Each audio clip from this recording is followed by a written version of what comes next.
Fill her up. You're listening to the Gas Digital Network.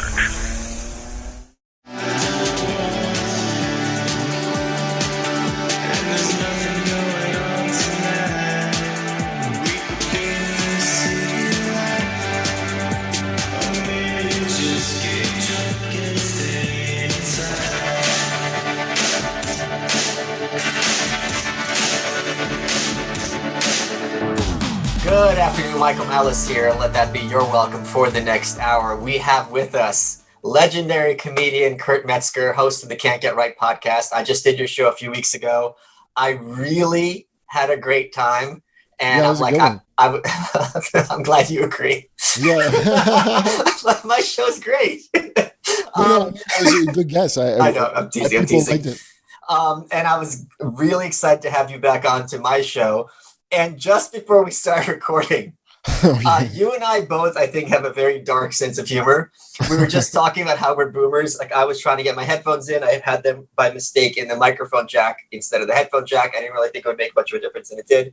But the joke being that nowadays, instead of luring kids into your house to like molest them, let's lure them into your house so that they can help you with your tech. Just my web camera's not working, and I hang out outside of schools until... Some Butterfingers. Do you remember, you couldn't have now? Remember fucking Mr. Wizard? It was just like an old man in the neighborhood, and he was just teaching kids about science. But like, not even good science. It was like, all right, you can make a volcano. Like, how is that even a volcano? It's just baking soda. Like, you could touch it. It's not like your hand's going to become bone. And it was really kind of annoying. And he also, I think there's a supercut of him being very passive aggressive toward these kids. And like, yeah, he was kind of a jerk. Yeah, because basically a lot of these kids were dumb as hell and they didn't really care about science. And if you care about science, like astronomy, like what are you going to see in his house, right? Nothing. So he would really be trying to push them along, and they were like not having it, and he'd be like kind of passive aggressive. Or I'm making this up and making it funnier in my head, but one of those things is true. It's funny to read into passive aggressive, like Wesley, get the volcano, like it's just volcano. It's not a real volcano, Wesley. Just did you say Wesley because of Mr. Belvedere?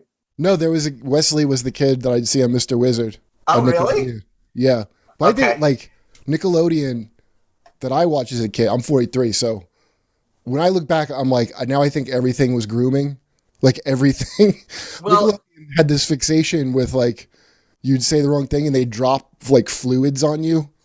Like that was like, you said, I don't know. And they're like, and everything was like, oh, kids like to get sloppy. Or like, we do. Now we do. Now we realize it's fun for adults to pour buckets of. Whoa, I got slimed. That's like supposed to be your two dreams when I was a kid, is getting slimed on Nickelodeon and meeting Michael Jackson. That was like the upheld as the pit of child success. And there's that Venn diagram. Yeah. Which happens to a very few kids who are now wealthy. Yeah. By the way, I love how Corey Feldman, because remember he had that build up that he was going to reveal all these like Hollywood, and he just like revealed Charlie Sheen again. Yeah. The two guys you never heard of. And, except like he revealed what kind of lube Charlie Sheen used, which was Crisco. That was like, I guess, what he had been holding back. But he said Michael Jackson, that was the one guy. That's how many pedophiles that he grew up around, that the only time he felt safe was a sleepover at Michael Jackson's. That's the way, like, Michael, I just want to cuddle. And Michael was a gentleman. This is not where I expected this episode to go, but I'm all about it. Yeah, this is not a Lex Friedman interview. You don't know that.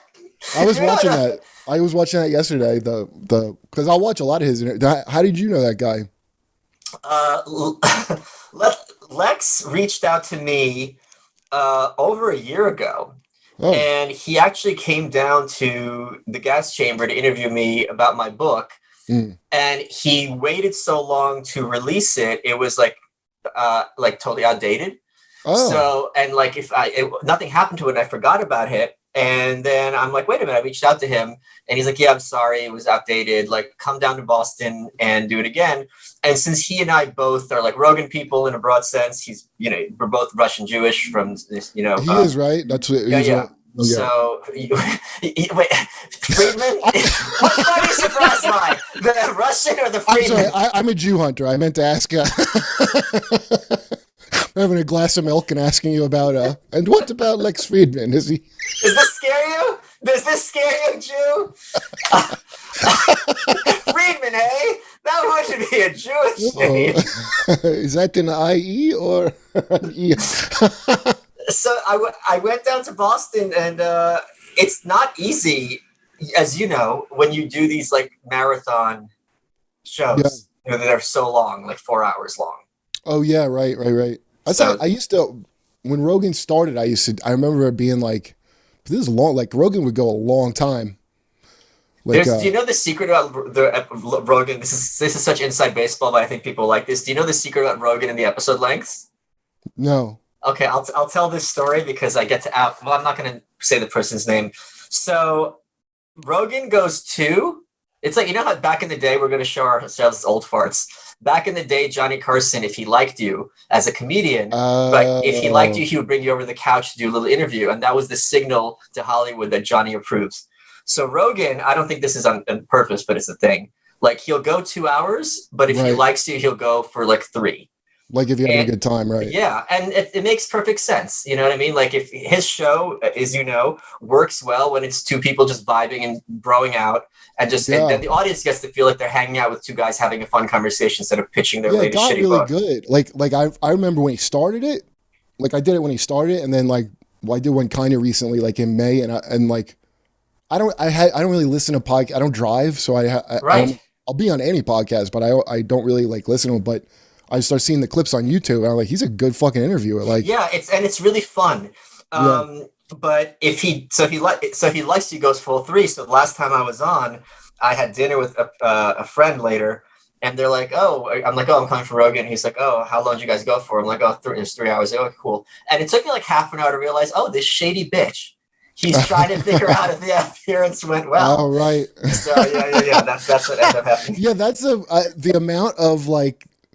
That's how big it's gotten, that there's that kind of like weird skullduggery around it now. Super conscious of like the status involved. That's what all that bullshit is, where they're like, they want to protest him. He just has a huge audience, and there's no flag planted on him from like the proper, the current like woke authority that should run all media. The cathedral, yeah. They're resentful that he's providing an alternative path to knowledge. Because they only work if they have a monopoly. So that's why the fact that even Fox News, which is milquetoast, exists, is a huge issue for them, because it's got to be 100% or nothing. Because even if you have 10% of people not listening, right away people have the ability to choose, and they can't have that, because then some people are going to be choosing the wrong thing. And you can't, there's no like escapism. Right. I like this guy, your boy Zach, that I like on YouTube, because I used to be before I was a comedian, I was going to art school and I wanted to do make comics, and I never I just started doing comedy and just stopped like drawing. But I would be getting on a plane and I would see like, what's happening with whatever, something man, or and I guess around 2013 all the comics started becoming like pure woke garbage. Yeah. And this guy would review them. And the thing is, like, they smeared this guy. He's got a lawsuit going on because they were like they ruined some deal for him. Is this Ethan Van Sciver? No, it's his name's not Zach, it's Richard Meyer. Okay. But that's the name. Like, I think it's called Comics Matter now. It used to be called Diversity in Comics, but this guy's critiques are so not even remotely scathing in any way. They're like, and also people who have like really smeared him, if they make something he likes, he'll say it's great. Like the exact opposite of one of these people, like everything you do is bad. Like he's just he's a veteran, and like and then fucking Jim Jeffries, who I was always cool with, I think he just doesn't give a shit about comics, and it was an easy talk. And then an editor made this, but they tried to like edit him to look like he's he's just mad that black people are allowed to be in comics. Ridiculous. It was fucking ridiculous. And that started, I remember when Gamergate started. Oh, yeah. And I was like, I can't stand gate on the end of things. So I was like, shut up. But that was like, nobody was manning the wall, because who cares about video game nerds? Right. and it was an easy way in. And this guy, Richard Meyer, that he says like it's not about making money; it's about planting your flag.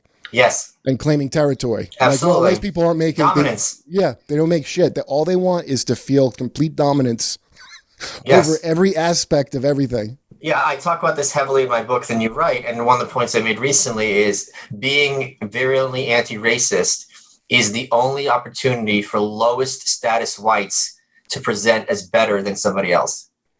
Right. Right. That's true. I'm not kidding at all. If I got nothing going for me, literally nothing, right. If I'm unattractive and poor and untalented and humorless, which I am, this is my one chance to be better than somebody else in some context. It's very similar to being racist. yeah, right. Pretty much on every level. Well, what about elites that do? What is that, like just a thing where you have to pretend, Well, that's maintaining your hold on power and status. You know what I mean? Like a lot of like musicians, let's look out of politics. If you look at music, right? Like a lot of these bands are only big because of the hype machine. And you got to maintain the hype going to make sure this kind of fun, but it's like a souffle. As soon as the machine turns and they go like on an indie label, there are no sales whatsoever. Yeah, right. I can't believe I was talking to somebody about Nice Gates with Ellen DeGeneres. Ellen DeGeneres bombshell. That she isn't nice. And it's fucking amazing to me, like the level of like, if I could think of like 20 people off the top of my head if you think that's bad that Ellen's not nice, who by the way are probably woke as hell, like their middle name's probably BLM on their Twitter right now. Yeah. Who would be just ruined with like a random story I or a lot of other comics just have in their heads about them. They wouldn't be ruined because their middle name's BLM. Do you get it? Well, Ellen's not ruined. Ellen's fine. Well, I don't mean. I mean they're like.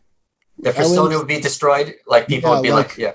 Her like it's that guy that was on with you, Alec. He when I first discovered him talking about he was calling it redistribution of reputation. Yeah. Like they can't do it with your money, but they're like, and I went through it where these people would, and I was like, do you think like you get like the keys to my shitty apartment or something? Yeah, I want to talk to you about that in a second, but here's another one that people don't remember. In the 90s, Rosie O'Donnell was nicknamed by the press as the Queen of Nice. That was her name. I remember that, yeah. And now you look back on it, like I'm not a Rosie hater, because the point I make is if my bully became president, I'd lose my mind too. Because some Twilight Zone level stuff.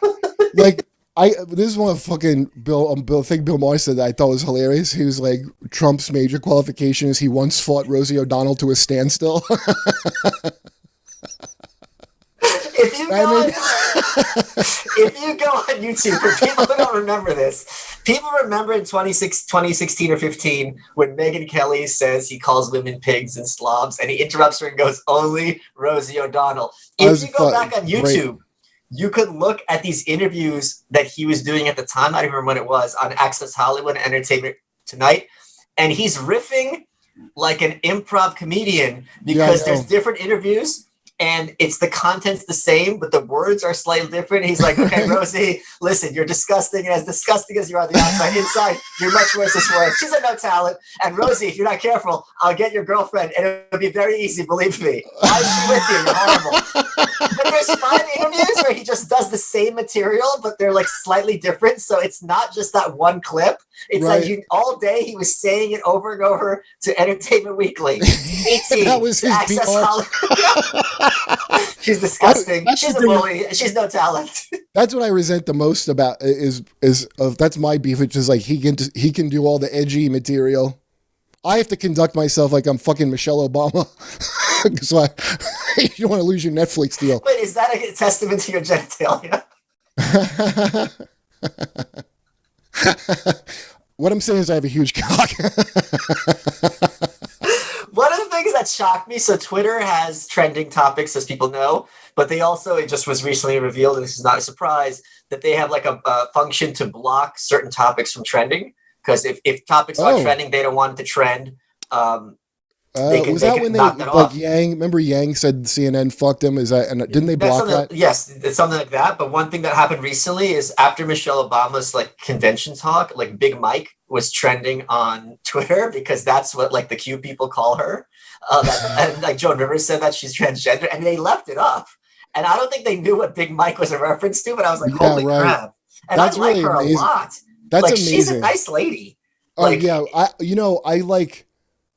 I was like pro Obama the whole time when he was in, and I really didn't know the shit that I didn't like about Obama till after. And I was like, that's why I'm not like, I'm like, it seems more dangerous to me. Like, if I'm like, oh, this is a good guy. And then I'm like, wait a minute, every one of these things I would not approve of. Sure, but that doesn't, I mean, her big thing is she doesn't like fat kids. Like, I mean, okay, sign me up, lady. She just wants you to eat some broccoli.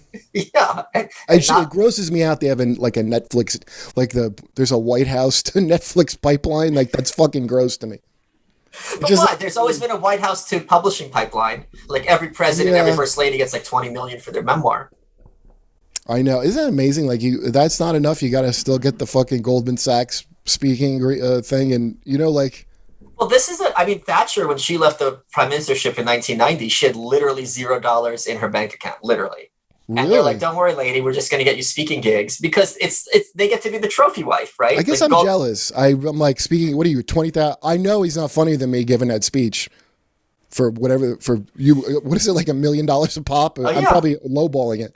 But then think about it this way. This is how I think about it. You know that whole Dale Carnegie thing about like how you have to show up your neighbor, right? Like if you have a better house, you have a better car, you have to be ostentatious because success attracts success. If my company can attract Barack Obama, right, it's going to be easy to get you to invest in me because clearly things are doing so well if I can drop this kind of money on these kind of speakers. Yeah. What the fuck does he talk about? Like, I get that part of it. I just don't get the actual practice of we're all going to sit and listen to him.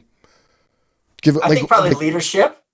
Oh, God. It's a nightmare to be corporate. It just seems like a fucking nightmare. It's a complete nightmare. Hey guys, Michael Malice here. I want to take a second and talk about our new sponsor, IPVanish. Now, this is an incredibly important tool that helps you protect your privacy online. If you go to ipvanish.com/malice, you get 75% off the regular price. Plans start at just $325 a month. Let me explain what it is. If you don't want cyber criminals stealing your data, if you don't want marketers to track what you're buying, you need IPVanish. It's a VPN that creates a private connection from your computer, phone, or tablet, which protects your identity and encrypts your data.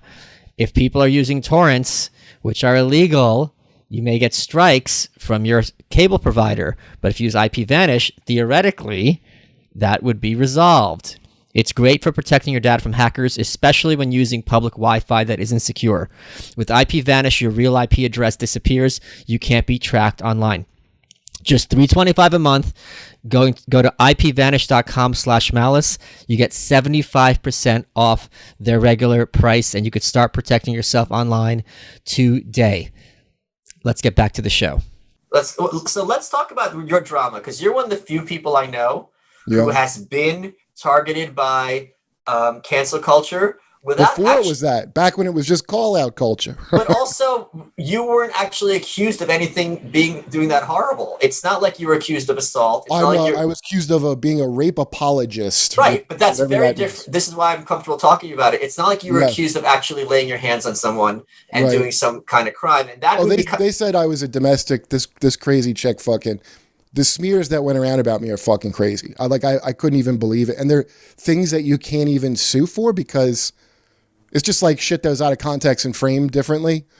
So like I said actual words, but for like a week, I watched every outlet. Let's talk about how this started. Yeah. Your friend, what was his name? He got accused. It's not my friend. That's made up. Okay. So I don't want to put words in your mouth. Can you tell the story from your perspective, which I'm sure you've told before? This guy who like, I won't even say his name because Can I interrupt? Because this shows how it works. Automatically, if you are coming to someone's defense, it's assumed you guys are besties, and that if this one's guilty, then you're probably guilty too. Yep. See, that's how it works. And I couldn't even I couldn't like Kurt Metzger defended his friend. I'm like, he's not even. I don't know the fucking guy. I'm defending me and anyone else. All right, so. It basically started because I used to be like on Facebook a lot, okay? And I used to use it almost like a diary, which is insane to think about now. Yeah. Like even Anne Frank, they didn't put her diary out until her dad edited all the N-words out and sex stuff. But they found out recently, all the perverted jokes. Yeah, right. I knew about that a while ago. You get the one in school that you read that they found it after the hall and we got to clean this up, and then you could read it. Yeah. So it's insane to do that. But I was like, it's just, I used to be like, my Facebook's bad. Like, leave. I don't care. Yeah. I was like, I got a line of people, and I'm like, this is my process that I'm allowing you to see. Yeah. And 1 in 10, maybe things will be funny or good, and the rest will be just garbage. Like, brainstorming humor. That's not how it paying works. me for this. I don't care if you think it's good or not. Yep. So, and I was cocky about it, and I was very cocky making fun of these people now that are like kind of empowered culturally. Because back then you could be like, shut the fuck, like you just mock them. But Mike Shea, who I always liked, he was the first guy. This letter had gone around from UCB that so-and-so, it said UCB has, after investigation, has determined that this guy is guilty of rape. But this is UCB's the improv troupe, Upright Citizens Brigade. Yes, Yeah, okay. And so I only knew about it because Mike Shea said, go to the police. Why are you sending this to me on Facebook? Yeah. And I was like, this is fucking crazy. And so I put a thing about that, like nothing, like pretty much the same as what Shay said. Now, I was already on a feminist shit list from mocking this fucking demented chick that there's a comic, Sam Morrell. It's like a couple years. He's friends. I just had Joe Mackey on last week. He's great. Okay, so he had this chick writing like smear shit about him, and I was like, we should. Sam got smeared because he had, I don't want to say smear, but he had a joke. He was having sex. He got attacked. Yeah, he's having sex with a black woman, and he was really uncomfortable because she kept saying the N-word, and she was like, no. Okay. Yeah, it's like, so, and this chick, it's like, I can't believe how much play she got off my name too. So it's like, I don't even want to say these people's names, but she wrote the whole thing. And I have a massive aversion to like some dipshit blogging about what I can. Yeah, of course.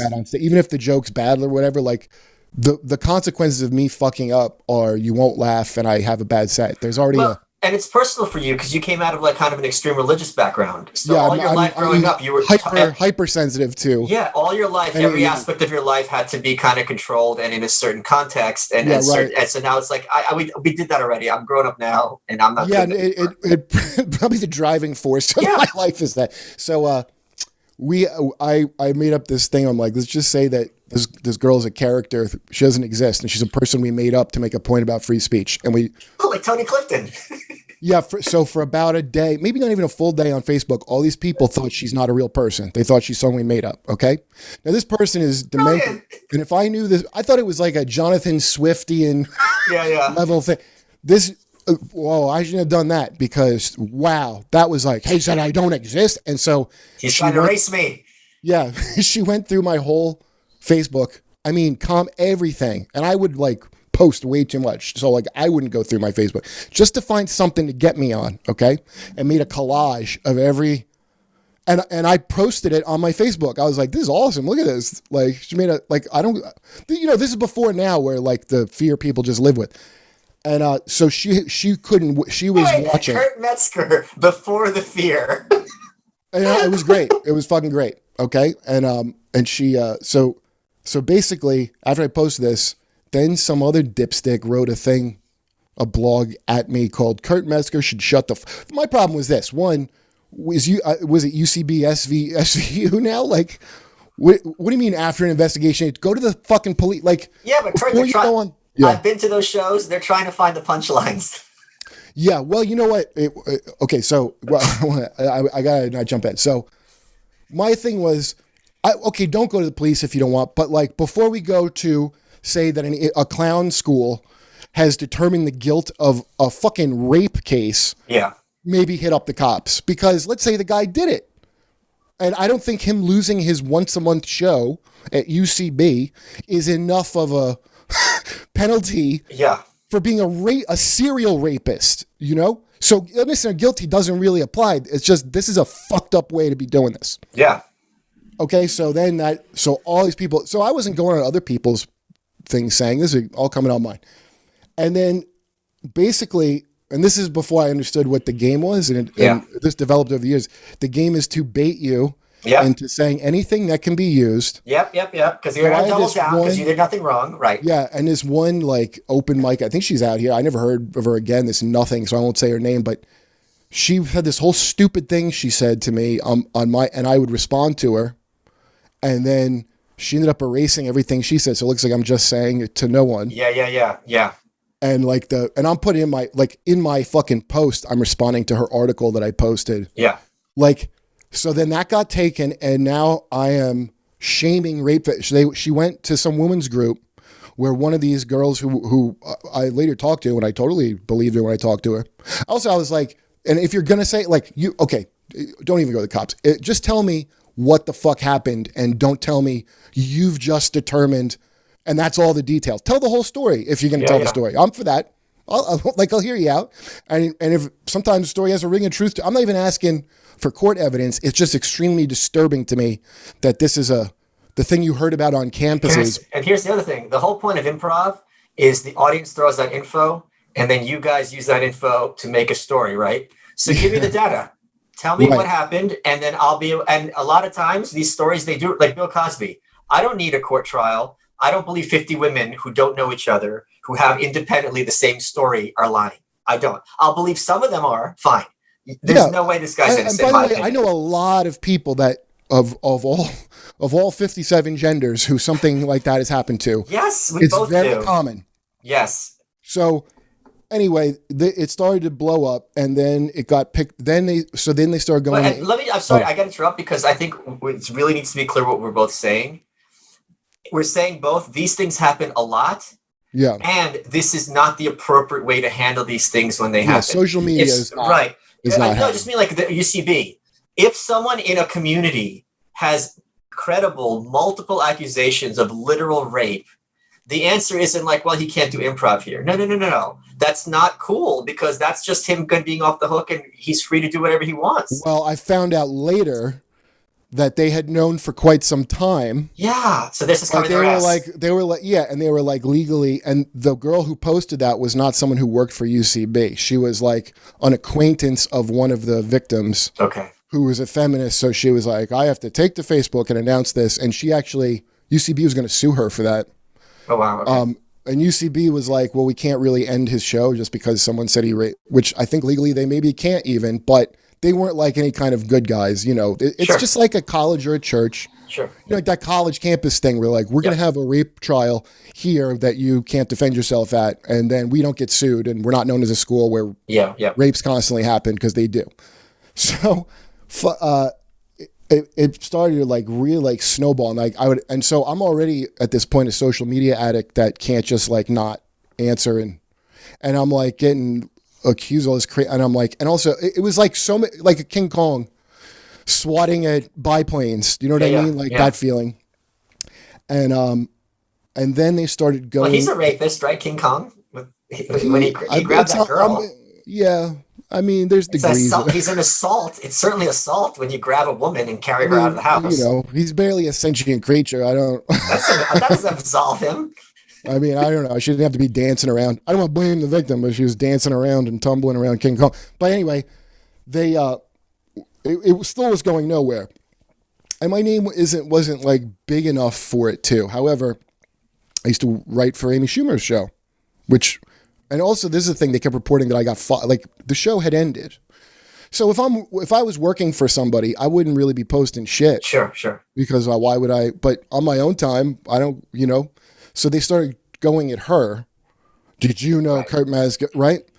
And that's when the press got involved, and that's when this other demented person that we pretended didn't exist got involved, who later in the WikiLeaks Hillary emails, she was one of those like kind of press people that they were paying to like shill for Hillary. Wow. Okay. So I didn't even notice these people I didn't respect were moving up in the world. Yeah.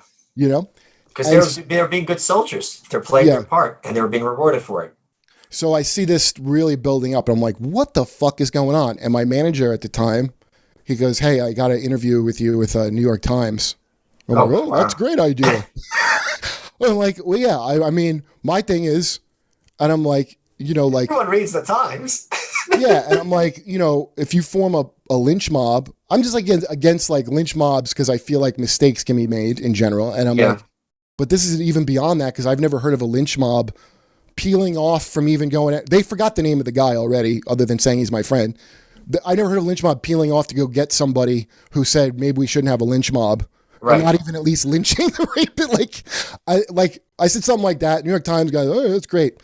Then this fuck I don't know, I can't remember his name. He goes and finds that demented blogger. He goes, but women say Kurt has treated women wrong. Somebody who's never met me other than online, who's like, yeah, he has a history of abuse, harassment.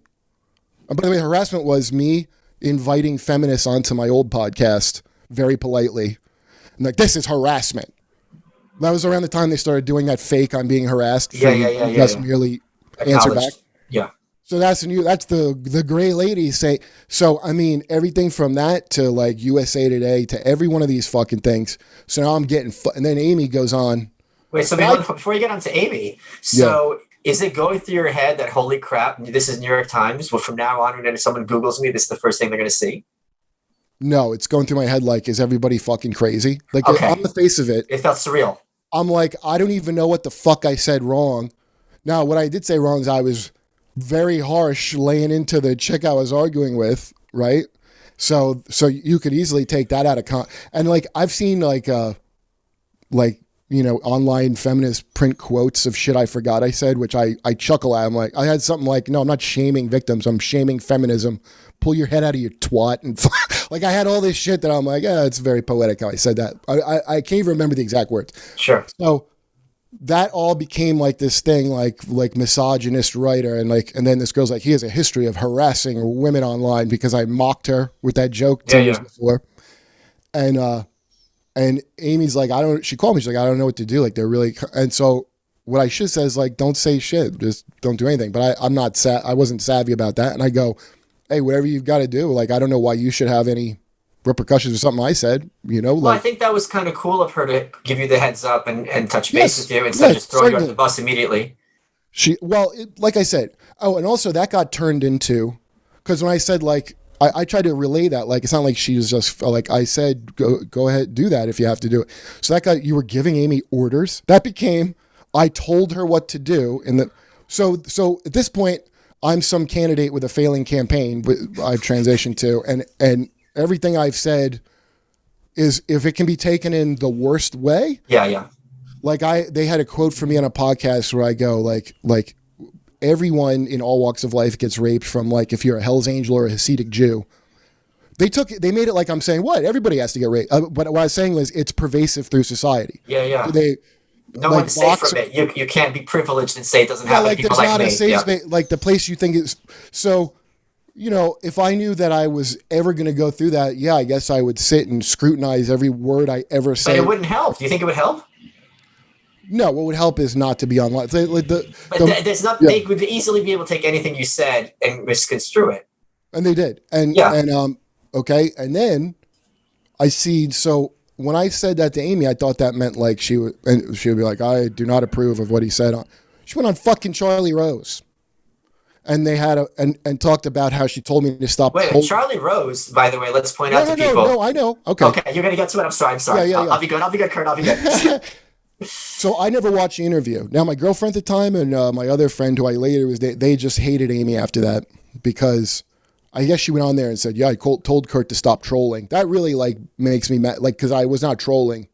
I meant what I said. That's a shitty thing to do and go online. And that's harmful to everyone. And it doesn't help. And they made it like my thing is like, just shut up and go to the cops or. And I was like, don't go, like I said, my point was like, don't handle it online. Like, just maybe on the way to the cop, maybe on the way to tweeting, hit up the cops if this guy's a serial rapist running around. Like, and here's the other thing. Even if the cops aren't going to do anything, if there's 3 police reports where nothing has been done, there's no evidence, that's still a paper trail. And that says something. Or we could just make it that there's 3 tweets and that's as good enough for me. Sure. Which I didn't realize was there's pre-Me Too. Yeah. So and I was just getting fucking slammed. Then like I saw some open micer online who was like, when Amy goes, he doesn't work for me, the girl goes, we won, taking it to mean that I'd been fired, but I hadn't been. So now all this shit, I couldn't fucking believe it. And I got a call from Barry Crimmins, who I knew. Do you know Barry Crimmins? He's a good documentary called Call Me Lucky on Netflix. Okay. He's a comedian that kind of started all the Boston comedy scene. Some Chinese restaurant that they all, like a bunch of comics started at. And I met him a little bit, and basically he got raped when he was 4. Oh my God. Yeah. And he came out about, his story is amazing, really something. And he actually got a congressional hearing because when AOL and stuff first came out, there was so much child pornography. Yeah, that's still happening now on Twitter. Follower of mine, Yeah. Eliza, she's trying to fight it, and I talked about this on Rogan a bit too. People don't want to talk about it because it's so disturbing. We don't want to think about it. AOL, because it was all like rich pedophiles who were who had the internet first, and he went through he'd been kind of like fat, and he just got turned skinny, looking at this stuff, and his like trauma being brought, and he ended up before Congress testifying with the AOL rep, and the AOL's like, we have a 3 strikes you're out policy for child pornography. And Barry goes, hey, listen, I love baseball as much as anybody, but I feel like 3 strikes.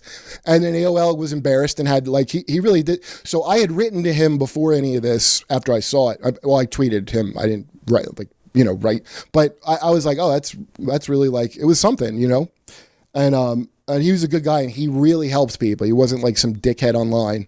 He was almost like the equalizer. We went on tour together later, and people from all over the country were like, yeah, Barry helped me this way. Like, it was like Batman or something. Like, he did a lot. But more like Robin. Well, the reason he called me was like, all these people were approaching him. We barely knew each other, and like, you need to disavow.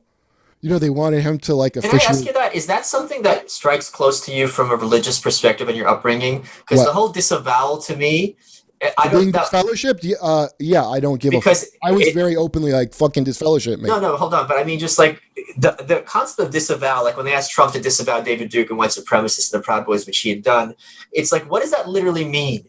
Like, I've never met these people. I've never taken their calls. I don't care what they think. It's a trap to imply that you at some point avowed them. Oh, that's true. Yeah. That's what the whole trick. Have you stopped beating your wife? It's the old. Oh, I didn't realize. Yeah, you're right. It's that I changed my mind. Yeah. Like, right. So he called me up and we were just talking. I had like not sexual abuse, but heavy abuse, let's say, growing up, and you just talked a lot, and because the thing that was wrong with me is like, why am I online flipping out? And like I used to be online, just stream of conscious, like whatever my craziness is, like most people, that's what you're invited to do with social media. And I started going to therapy and shit, and like he was very helpful to me. Meanwhile, all this shit's coming down. This Charlie Rose interview comes out where Amy represents me as I was trolling.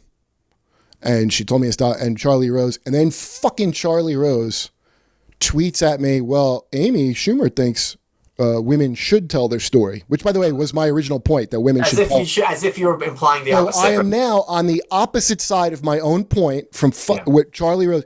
And Barry, at the time, he goes, by the way, Charlie Rose is a serial. He sexually has Brett Butler so notoriously and viciously. Like, the comedian.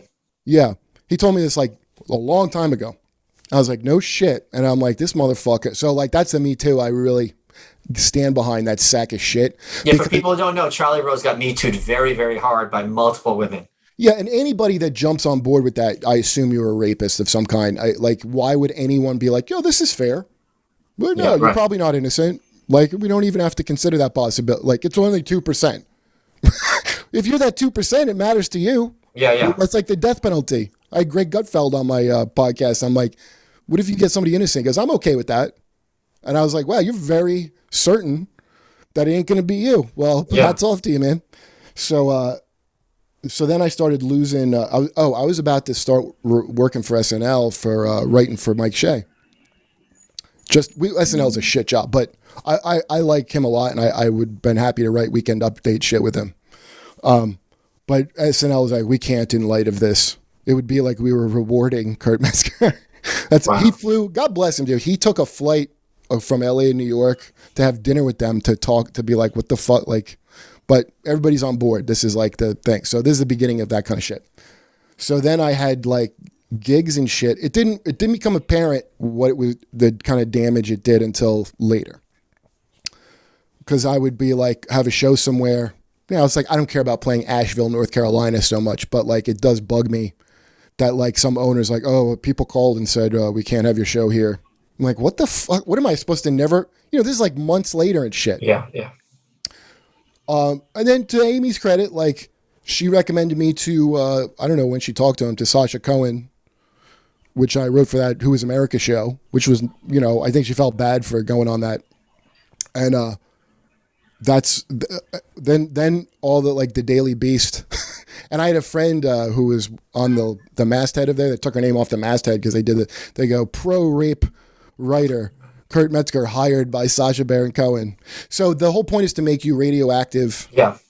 And make you as an work. example for other people. Yeah, to never go. And it is a good example. People are fucking utter cowards. Like, I've never given a fuck about a job.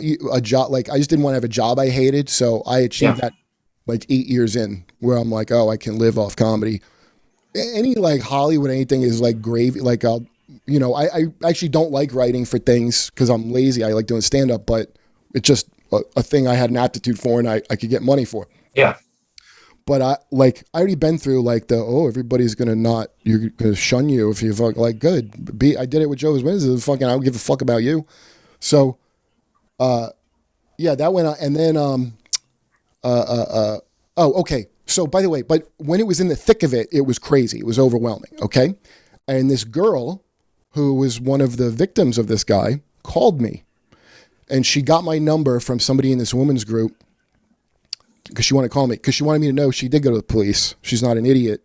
She goes, I didn't, like, I just don't think I'm a more, and she didn't tell me her name because they had made me out to be, I give her credit because they had made me out that I'm like a fucking rape loving monster. Yeah. And you're a rape loving teddy bear. Yeah. We ended up talking like for a week every day. Oh, wow. Okay. It was wild. Like, she would call me and we'd just chit chat. And it was like surreal because at a certain point she was like comforting me. Yeah. It's like, it made me laugh. And she told me the story of what this guy did. And I had no trouble believing. I was like, wow. It was shocking. Okay. And also I forgot. Before a lot of times people don't appreciate that these women or men who are raped, it's not literally just held down and forced to have sex. There's other things that often go with it, which are so specific and disturbing that you're like, this isn't her just being like, oh, he raped me. It's like the details. It's either they're making up a great story or like no one can make this up. And and by the way, like I said, it's not like I just believed her. It's not proven whatever. I spoke to the guy.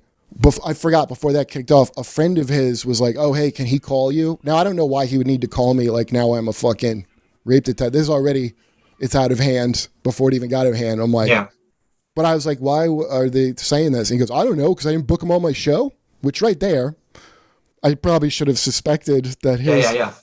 And when I took all his heat, I never heard from him again. I never heard like, hey, man, thanks for sticking up for me when all these people were just like, never heard back from him ever again. This girl I heard from all the time. It turns out the initial post, she didn't put that up there. Some idiot feminist that she kind of knew posted that like a moron. Yeah. She hated the women's group she was in. She was like funny. She probably still works. I still know she is. And she would say funny ass shit. She said something like, I mean, at least the Cosby victims, they can say it was Bill Cosby. Like she goes, please don't tell anyone I said that joke, because she was afraid of the woman. The rape victim is afraid of her women's group that she's in. The person who facilitated me talking to her, I found out she hated that person. This person was some wingnut that just inserted herself into the, because now it's time to get your glory. And that's the saddest part of this shit is like, it's not going to do anything for any victim of anything. It's going to be a lot of people who did not go through it, communalizing your pain so that, we all were raped. We're all victims in a way, but you don't matter specifically. And they'll turn on you in a heartbeat, even though shit happened to you, because it's not about you. It's about their fucking. Yeah, because now you're furthering, and now you're an apologist, and now you've internalized it and all the other jargon that they use. Okay, before Barry even called me and like, because I was getting manic. I mean, I had a break at one point where I had to like check myself into a psych ward because I was like, it was crazy, dude. And I had tried to like, okay, well, I talked to this girl that I was like, and then I felt bad where I'm like, now it's going around that I say this guy's innocent, which I never said. And like, it's all about me now, or like, and the actual thing is never, so I reached out to some feminist that was attacking me from Chicago to try to like, I don't know. I went on I talked to this one who had commented, "You're finished." And then I just started talking to her because I got so many like rape threats from butch lesbians about like my nieces and shit. Like, great. I hope you get, and I hope they get, and you did like all this crazy shit. And I would try to just like talk to them and like, and I talked to this girl, and so she was just a zealot. It seemed like she was sincere, but just a fucking zealot. And I was trying to, and then she had me go on her friend's show, who's like a gender studies professor, who also works in a taco truck. Now her friend is clearly the dominant one of the relationship, and a real fucking like star. And my dumbass doing that, she like, it's called Feminist Happy Hour. I don't know if the episode's still up, but if you want to hear a man being fucking gleefully fucking beat down by a psychopath, I wanted to go on the show because I'm like, listen, I really, whatever you think about me, like I believe this chick and it's getting lost and it's upsetting me. And she goes, don't try to make this about the rapist. At one point, it's live in her audience. I can hear people in the background. So she's putting on a show. Yeah. And she goes, and I'm like she would just, and I at one point I was like, I said something like, I thought she couldn't hear me. I'm like, oh, do you understand? Like, I said, do you understand? Because I thought like my voice was cutting out. And she's like, I am a gender studies professor. If you ask me if I understand one more time, I will hang this up. Do you hear me? I go, I just meant the connection's bad. She goes, oh, no apology, by the way. Just on to that. And she's like, are you sorry for shaming rape victim? Like, that's what she wanted me on to. Then she wrote a fucking article in Esquire. Of course she did, dude. I talked to Kurt Metzger and blah, blah, blah. I'm like, Esquire? Then, when that was all, I couldn't believe it. And I'm like, your friend's a psychopath. You were naive. Yes, completely. Okay, That's what lifetime of fucking Jehovah's Witnesses does to you. Yeah, well, I just also, it was a real thing, and I was like, I thought maybe a little bit of it mattered about the actual fucking crime of rape. I thought maybe that entered into it at all, but it's completely, Barry told me, it's just turf to them. Of course. She later texts me, and she's like, hey, that was great, and like, maybe I could come and work for you and Amy as like a gender consultant. She goes, I got to go right now. I got to be at the taco truck at 3. And I'm like, oh, you would do that for me. You would come and sit over my shoulder. Consultant. Like, who will make the tacos, though? That's what I don't understand, is who will lose someone in the taco We set. know who's eating the tacos. We just don't know who's making and the tacos. I said it before, but I feel like I deserve credit for, like, never hearing she's a gender studies professor, works in a taco truck and just leaving it alone. Like, just, like, not even jumping on that. I feel like I should get a pat on the head. Yeah, dude, if she were a guy, she'd be driving the truck. Oh, my God. So that was like, I mean, I'm really consolidating it, but the amount of like horse shit was unfucking believable. And some people called me up and were like, really, you know who was fucking very nice? Like in a fucking Rob Schneider called me up and he's like, listen, Rob is like Alex Jones almost at this point. Yeah. Like he's like, by the way, one of the nicest guys, I met that guy. Yes. He showed up. I don't want to say Alex Jones in the sense that Rob no, the way really he gets trashed by people. Gets trashed, but also that Rob is really, really aware of how much total BS propaganda is out there. That's what I mean. I want to clarify. Yeah, and he goes, listen, the wrecking ball, it hits you and it just keeps moving to the next thing to wreck, and don't like, and he was like, even like forgive Amy, like for like I at the time wasn't mad at her like that. I wish she hadn't gone on Charlie Rose, because really what fucked me more than any of these dipshit online feminists was that at the time that she's Queen Comedy officially in the press, that fucked me up more than any, you know? Do you guys have a good relationship now? I'll say hi if she texts me or whatever, but I don't like, I really can't stand any of her like man, like, you know, it bothers me that somebody it's not just her, there's a bunch of people I know who are like now pretend woke. Yeah. Who I know them and I know that's not at all. Well, like her and Silverman and a few others, they got Sarah, I will say, I don't think Sarah's faking. I think Sarah, like, and I talked to her a long time about that. Not me, but just shit in general. The way she grew up, I think she's from like Connecticut or Vermont or something. And she's like, for me, when I was growing up, like being a good Jew means that you're a good Democrat. That's how she was. But that's not what I mean. What I meant is they both got their start on being very, very outrageous and offensive. So you would expect them to have a little more leeway. Well, I think Sarah is way less pushing that than how Amy vocally. I saw Amy. This bothers me. I saw her go on a thing and say like, "Look, cancel culture is good. All the right people are getting canceled." If you look at Sarah Silverman's Twitter, and I don't have a relationship with her like you do, it's entirely relationship. Yeah, but okay, I'm not counting like. This is the thing with Twitter. It's like all these people are Twitter at it. Like Patton Oswalt, I like a lot. And at the time, fucking Heavy.com, who I used to work for when I first got to New York, writing machinima, but I think they don't.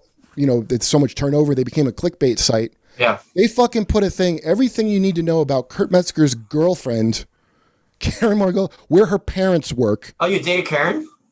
Yeah, we were together like 10 years. Wow. Okay. So her, and Patton was, and she said, and Karen was like, what the fuck? Why would you ever put something like that? And Patton like really the Trump thing has deranged a bunch of people, and they're Twitter addicts. So like Patton, who I like, and is like a good. I think he's a good guy. Ultimately, he's a Twitter addict, like all of them. And also, if you want to work, you better fucking believe. I know what it's like to be in a cult and make yourself believe all the nonsense. But he was never like. There's people who I'm like, oh, I don't believe you. Like I don't believe Amy's wokeness at all. It bothers me. It bothers me. But, it's not like I would like, oh, I won't talk. Like if she texts me, I'll talk to her. But I think she couldn't even hear me if I told her what bothers me, Hey guys, Michael Malice here. Want to tell you about a sponsor that's near and dear to my person, Sheath Underwear. If you go to sheathunderwear.com and use code Malice20, you get 20% off. Okay, here's what it is. It's stretchy fabric made out of moisture-wicking technology. They're boxer briefs. They brought them to the studio. I'm like, what is this? Because Sheath is different from other underwear. They have dual pouches to keep your man parts separating. And I'm like, I don't know about this. Then I try them on, and now I wear them every day because they're so comfortable. And there's something so fun about having your underwear caressing your body while you're in a business interview or a meeting or anything like that. Library. Go to the library. Just buy my book. Don't take them out there for free. If you go to sheathunderwear.com and use promo code Malice20, you get 20% off. They got a ton of different styles, too. They had 4 different types of camo so that your genitals could be even more invisible. You know who I'm talking about. That's you. They also have ladies' underwear. I don't know what's being hidden there. It's not my thing to have ladies' underwear. I'm a guy. I wear guys' underwear. Let's get back to the show. So, where was I going with this? You're out of control. You had a manic episode. Oh yeah, that was that. And then when I later got a job again, they fucking tried to fuck me with that. Did it work? Well, I don't know how. I mean, look, if you're just like a middle-aged white guy, you're not. They cast writers now. It's not like you get hired for your writing. So, if I never had a fucking black mark from the woke press on me, I probably would. But now it'll be like they're like, oh, we can't take the heat in case this happens. So that's not. So I like I said, I don't give a shit about working on Hollywood things. Like I wish I had spent my time just doing a podcast like Rogan did, or just building up stand up. It was just that was a way to money. So that was an inconvenience for sure. And I am sorely disappointed by a lot of fucking comedians like Sarah, who I like. Always sweet, and I always liked her, and like I'm just like, are you seriously you're gonna like go along with this thing that's the exact opposite of, I mean, a thing that's so akin to being a Nazi, and you're gonna pretend it's to fight these fucking imaginary Nazis that who are not, they're not burning the books, like that's your side burning books and fucking like the Harry Potter full circle of when it was the fucking churches doing it when Harry Potter came out. Because it's demonic and black magic, Yeah, and that's the only threat to a made-up nonsense thing is something else imaginary that's more fun. Yeah. Not science is not a threat to religion at all. It's that. And so now it's like the craziest of trans activists that are burning them. It's amazing to me because they have a made-up ideas in their head, and it's like, it just like bothers me that because comedy's a thing that like I really am into, and it was like my only survival. And I mean, literally, like I can't function in a HR environment really long term. Do you know what I mean? Like I'm just not that type of person. When I was I'll tell you a story about that. So you and I are alike in that regard. One of my first jobs graduating college when I was trying to figure out what I wanted to do was working at Goldman Sachs, and I was doing tech support for them. And we had a review, and so how it worked, it was a very stressful job. The phone rings, and it basically went through the whole team one at a time, and someone freaking out, and they had a problem with Word, Excel, Access, or PowerPoint or some other program. And on the spot, it was like living in a game show. You have to be able to solve the problem that's in their computer. It's tough and intense. And this person is usually high powered, and by the time they're calling you, they're really like lost. And so the phone stops, and you have a little downtime, and the phone rings again. That was your day, right? Every moment is like a panic or whatever. So we're doing the evaluations. They go, oh, sometimes we notice that there's downtime, and you go online. The laptop lab could use some help because they're kind of swamped. And I literally said this. I said no. And they go, what? I go, yeah, I wasn't hired to do laptops. I don't know anything about laptops. I'm not interested in learning laptops. I'm not going to help them. Yeah, you're supposed to be a suck up. And the way that I said it in that way, it looked like, yeah, right. Like and in I was print, a crazy person, like a crazy extra. person. No, this wasn't in print. It was face to face, dude.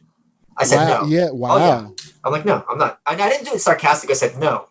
And they're like, what? It's just like, it's like if you're at dinner and someone says, hey, can you pass me the gravy? And the person just goes, no. It's like, what does that mean? What do you mean? Like, you want all gravy? I think that would be crazy, not pass gravy. I think the thing you're doing is right. But from their perspective, it was the same as if saying, I'm not going to pass the gravy. Yeah. It made no sense in their universe. And that mentality, by the way, is how sexual abuse happens, because people will not advocate for themselves because they don't want to jeopardize their dreams, and fucking all these suck-ups, just like craven careerists. They're like, why would you ever say something that goes against the grain? Don't you want your career? But they need help. They're not asking you to do things for no reason. They're swamped. Good. Hire somebody. And blow or pay me to do it, motherfucker. Like yep. That's half the problem with the overtime, is that beaten down. There's so many people like that. They're like, I wouldn't dare. And that also bothers me, is the amount of people who are like, I don't think you were wrong at all, but I wouldn't dare say that you weren't wrong. I'm so glad that I did this. And there was another time where it was even worse. And in my head, I'm like, this is like one of those moments in the movies where like, this is the kind of choice that's going to resonate with you for the rest of your life. You should have had a fight club going to blackmail them for start beating yourself up. Don't spoil the movie, jackass. All right. I'm sorry to spoil the movie. It turns out they're gay at the end. They've been gay the whole time. Turns out he's been gay the whole time. You know, Patrice O'Neill said to me one time in a car, and he goes, yeah, and I remember feeling like shamed by, he goes, yeah, Fight Club's like the ultimate white guy movie. I was like, oh God, he's right. It's the ultimate white guy movie. What, you think black people like fighting each other? That seems kind of silly. No, they don't have that feeling like we've lost something by not fighting, and we could get away from our lives of working in an like. The black people find me like, what? Like, I'm trying to get out of that life. Oh, boo-hoo, no one punches me in the face. Like, what are you rolling around? I don't want to roll around with dudes like that. I live in the hood, and I'm slightly homophobic because we go to prison a lot. Yeah, and he was goddamn right. And I remember one time, and I remember it vividly because one time I mentioned to him that we were on the road at this time. It's like early 2000s. There was this sweatshirt that had diamonds and dollar signs all over it, and it looked like shit. Yeah. It was the worst. And I remember mentioning, like, who the fuck would wear that? I just remember saying, he goes, we was driving his place, like, I bought that sweatshirt. I think I paid a lot of money for it. Was he joking? Was he messing with you? Was he serious? Dead serious. And it was such a funny thing because I was like, oh, it's not even like a black thing. It's like trying to be who you thought was cool in high school. Hold on, Kurt. I got it. This is the first time I'm telling this story. I can't believe this happened. I was on a plane, and they had that catalog of crap you can buy. There's like the thing that waters your dog, and this whatever, all like a mattress. And in that catalog, there was this shirt. This little girl, 8 years old, and she has her arms like this, and the shirt says, "It's not easy being a princess." And in the description, they're bragging that "it's" or princess is dotted with a real rhinestone. And I cut it out because I'm like, this is so cringe. I can't believe it. Right. And hand to God, my dad bought it for my sister because we're immigrants. Yeah. Oh, wow. That's how low taste it is. It's something. Yeah, you come out of the ghetto. Ooh, this is rhinestone. Rhinestone. In America, they put rhinestones on shirts. What a country. The streets are paved with rhinestones. You can't stop In crying. Russia, they stone you. That's like really immigrant. Yeah, right. Holy shit. Yep. Ever see, I couldn't. And she wore it all the time, and I'm like, oh my god, I'm so embarrassed. my recent ex-girlfriend, we were at her brother's house, and like she has little nieces. They're really cute. And but the mom bought this thing called a mermaid pillow. Yeah. It's like got a bunch of like. It looks like it was. It's kind of bizarre because it looks like it was made from the skin of a mermaid. If that's I don't know what they were going for, but it's got like this like fake scales kind of on one side. And then on the front, it's all affirmations. It says, I'm smart, like Stuart Smalley shit. Like, I'm smart. I can breathe underwater. I mean, that would be more realistic than because it goes, I'm pretty, I'm smart, I'm kind, I'm something, I'm funny. Okay. And then she would, and this little girl's like 2. She's very cute. She goes, and she reads it with her, and the little girl goes, I'm strong, and she does, and she goes, I'm funny. And I'm like, all right, first of all, you're 2, so I mean, yeah, you're funny, but like, let's say you write material at my age when you've been through life, like, yeah. But why would you need to, like, it's so appalling to me, the very concept of that, of just telling someone they're these things, right. And like, there's a whole bunch of people that think that's good. Like, you just need affirmations for no reason. I guess they're called women. You gotta fucking, and I'm like, and why is funny on there? It's like, it's basically another kind of pretty now. Like, I think everything's funny a kind is more of that pretty. means people want to be around you, and you're going to be easy to make friends with. I think that's what that's code for. Yeah, but you're probably right. It's just like personally offensive to me as a comedian, but I just like like she better be funny when she grows up. If you know what I think it is? Here's what I think it is, and we have to. This is a dark comment, but I think this is what it is. I think a lot of people have low self-esteem.